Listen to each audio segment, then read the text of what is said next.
Hey guys, here we go into a video today. We're going to be taking a look at Nigel Benn versus Ian Chandler in what is one of the fastest knockouts in middleweight history. Now, very few fights end in the first round, very few end in the first minute, even less end in the first 10 seconds. So here we're going to take a look at Nigel Benn absolutely destroying this guy. Now, I'm going to let you watch it and take a look and try and put together what's going on your own. But what I want you to pay attention to are the weight transitions and the positional changes of Nigel Benn in the gold shorts. How he's going to be constantly transitioning his weight from the back foot to the front foot as he crosses the line against Ian Chandler. Now notice the positional changes as here, position 2 on the back foot and position 1 on the front foot. The position of his head, the position of his feet, and the position of his body in relation to his opponents. Now back into position 2 on the back foot. Now, if we also notice and pay attention, Ian Chandler is staying in a neutral position. This neutral position is not either position 1 or position 2. It's the neutral position in which you will be splitting your opponent's line. Now, the positions that Nigel Benn puts himself into are conducive to landing power shots, dragging your weight from one side of your line to the other with devastating power, right? As we saw, if you paid attention to the David Lemieux fight or the David Lemieux video with Jermell Charlo and the difference between their punch technique and the way that they utilize their line. If you want to continue on that idea, the zone that Jermell Charlo shoots his left hook is in the same zone that Ian Chandler is throwing his punches in the neutral zone. And this zone is designed to push your opponents off of their line so that you can set up a weight transition to attack them.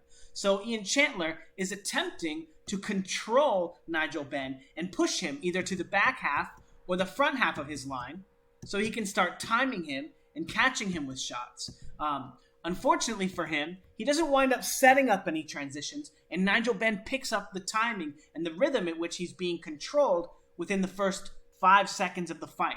So now we're going to watch it. You've seen the clip a few times, and as Ian comes to the line, he's going to put his lead hand out here and control Nigel Benn. Now watch his weight transition. In spite of the fact that he's not changing positions, he's still going to be transitioning his weight now to the back foot as he stays in that neutral position though. Now he's going to go back, and as soon as his weight gets to the front foot, he's controlling Nigel Benn again, and Nigel Benn is saying, okay, that's when you're looking to control me, is when you get on the line with the jab. Now, very often in my film studies, I talk about this as getting on the line with the punch or stepping with your jab. If the first thing that you do when you get on the line is punch, you're in danger, okay? It's very, very, very risky if the only thing that you can do when you get on the line is punch. And as we're going to see, Ian is going to go back and then get on the line again and control again. And Nigel Benn picks up on it. Now the same rhythm, 1, 2. Nigel Benn picks up on it. He's going to rock back one more time, back, and then before Ian can get back to the line with his lead hand to control Nigel Benn and keep him on the back foot for fear of getting hit with the shot, Nigel Benn is already crossing the line because he's timing him on that attack, right? And catching him in transition or as he looks to meet him on the line. Now this is very, very similar to exactly what happens to Amir Khan when he fights Canelo Alvarez. Not Canelo Alvarez.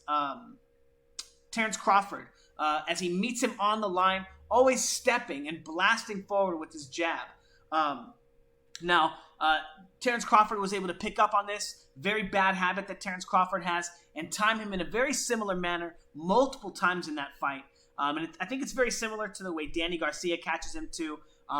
But Amir Khan is probably the most famous of these people that have gotten anywhere in boxing and still had this flaw. Now, think about that idea, okay? Think about that idea and think about how fast Amir Khan actually is. Because, yeah, man, that dude is fast. He's got some amazing Wing Chun punches. And we can still see how limited his actual boxing skill set is, right? So think about that idea when you think about your own skills. Man, I'm not nearly as fast as Amir Khan to get away with bullshit like that either, right? So anyway, Ian finds out that neither is he as he gets dropped and destroyed by Nigel Benn timing him again on that front foot timing as he meets him on the line, trying to control him, continuing to control and attempt to control. But Nigel Benn picks up on it and is able to set up a two-weight transition attack where he moves to the back foot and then moves out of that position before Ian can safely move into his control position. And what I mean by that, the control position, right? See, he's controlling him there. He's trying to use that lead hand to push him off the line, right? And control his head. See how he's feinting him here? And it's enough to make him change positions.